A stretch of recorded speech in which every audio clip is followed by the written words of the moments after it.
In today's video, I'm going to teach you how to link pages to images on Carrd. Linking an image to a page is a simple way to make your website feel more interactive. Maybe you want a picture to open your contact page, your portfolio, or even an external site. I'll walk you through the process step by step so you can confidently set this up on your Carrd site. First, open your Carrd editor and load the site you want to work on. Once you're in the editor, look over your canvas and locate the image you want to turn into a clickable link.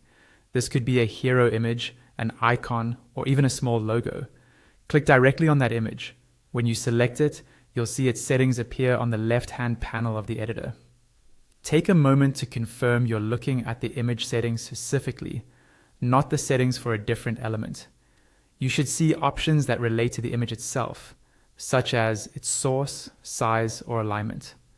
Within these image settings, look for the area labeled Link URL. This is where you'll tell Carrd what should happen when someone clicks on that image. Under Link URL, you'll see a text field.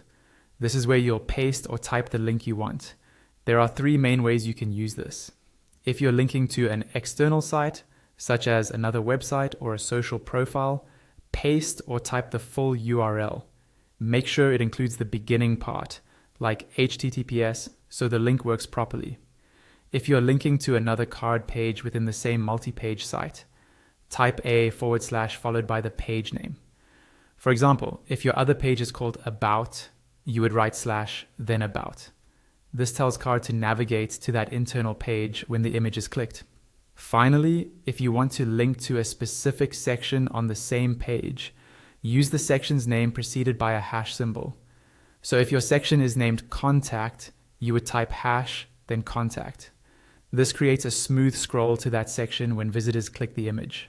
After entering your link, preview your site and click the image to test that it goes to the right place. Once you're happy with it, save your changes and you're done. That's all you need to link pages to images in Carrd.